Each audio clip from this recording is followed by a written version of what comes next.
Assalamualaikum warahmatullahi wabarakatuh. Anak Ustadz, selamat datang di vlog channel Daily Kimia. Pada pagi hari ini kita akan mempelajari tentang larutan penyangga atau yang lebih dikenal sebagai larutan buffer. Nah, larutan penyangga atau larutan buffer ini itu berfungsi untuk mempertahankan pH suatu larutan dengan mencampurkan dua zat terlarut. Biasanya dua zat terlarut itu berupa larutan asam atau basa dengan asam basa konjugasinya yang telah kita pelajari di materi sebelumnya. Antum ingat seperti materi tentang asam basa Bronsted-Lowry atau asam basa konjugasi. Nah, itu penting antum ketahui untuk mempelajari konsep dari larutan penyangga seperti itu. Jadi larutan penyangga ini merupakan proses antara asam dan basa plus dengan asam dan basa konjugasinya. Misalkan asam lemah itu dengan basa konjugasinya, atau basa lemah dengan asam konjugasinya, seperti itu. Nah, kita sekarang akan mempelajari bagaimana proses dari pembuatan larutan penyangga. Oke? Baik anak-anak Ustadz, kita masuk ke yang pertama tentang pembuatan larutan penyangga atau disebut dengan LP, dan sekarang kita fokus ke dalam pembuatan larutan penyangga asam atau LPA. Nah, dalam membentuk sebuah larutan penyangga asam, maka dalam sebuah larutan campuran tadi itu harus mengandung asam lemah dan basa konjugasinya. Ya, jadi harus ada dua senyawa ini atau dua campuran ini antara asam lemah dan basa konjugasi, baru terbentuk yang dinamakan dengan pembuatan larutan penyangga asam atau LPA.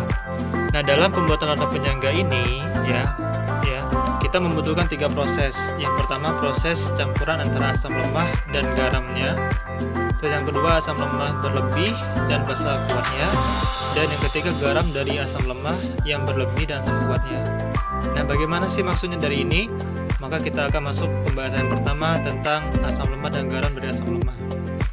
Oke, caranya seperti ini. Nah, jadi kan tadi kata Ustadz, dalam pembuatan LPA ini kita harus ada dua campuran ini di dalam sebuah larutan, ya kan? Misalkan kita buat sebuah gelas kimia lah ya. Ini gelas kimia. Oke. Di dalam sebuah gelas kimia ini terdapat sebuah larutan, ya kan? Larutan yang di dalam sini harus ada larutan antara campuran CH3COOH dan CH3COO-, ya kan? Ya, sekarang caranya adalah bagaimana kita mendapatkan antara campuran CH3COOH dan CH3COO-. Kalau yang kita masukkan adalah senyawa yang pertama, itu kan asam lemah ya. Jadi kita masukkan CH3COOH itu ke dalam ini, ke dalam larutan ini. Terus bagaimana dengan yang ini? Bagaimana dengan CH3COO-? Kenapa kita nggak langsung aja masukkan CH3COO ke dalam? Itu nggak bisa.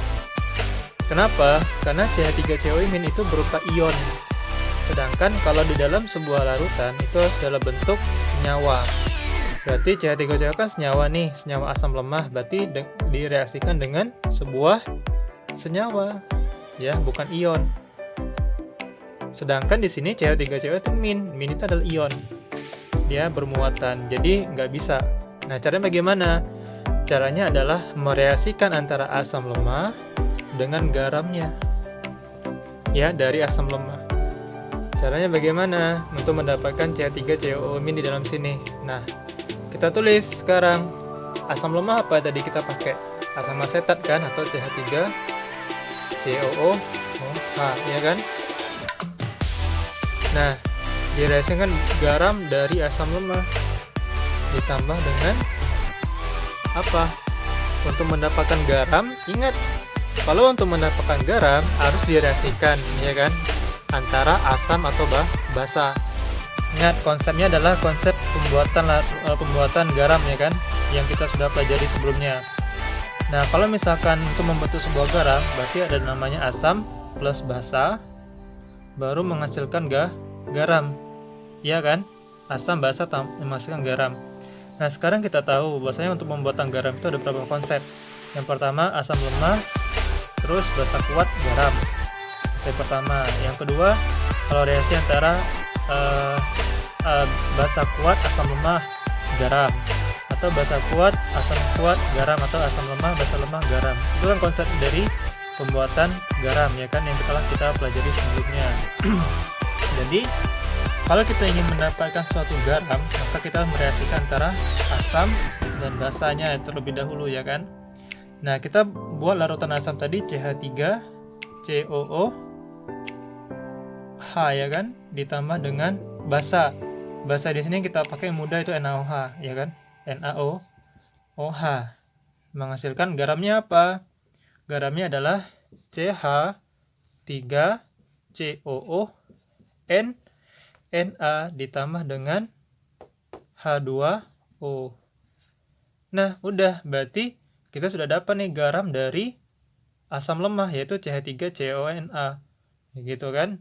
Nah, kita ingat bahwasanya CH3CONA ini merupakan garam yang apabila dicampurkan dengan asam lemah, maka dia akan terionisasi menjadi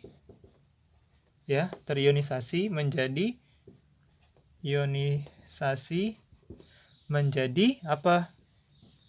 CH3COONA tadi menjadi CH3COO- ditambah Na. Berarti ini sudah kita bisa dapatkan. Berarti di sini CH3COONA.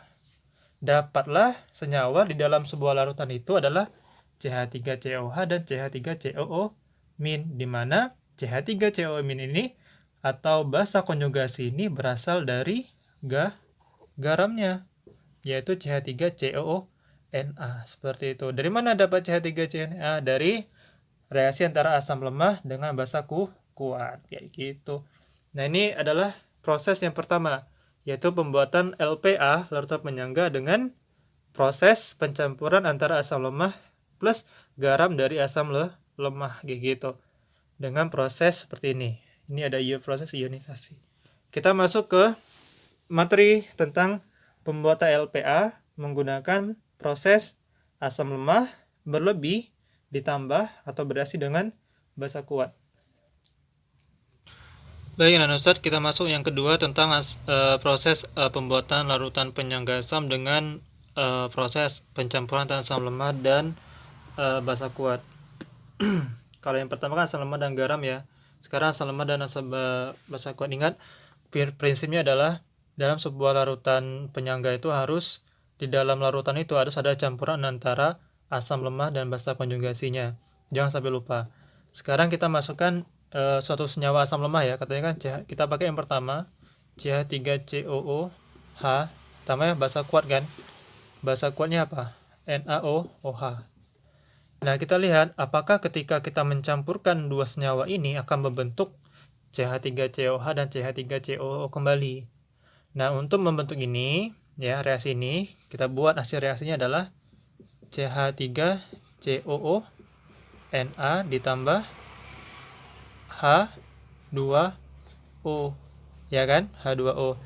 Nah, untuk di reaksi ini dia tidak langsung bisa membentuk yang dinamakan dengan larutan penyangga CH3COO-. Kenapa? Syaratnya adalah dalam asam lemah itu harus berlebih, ya kan?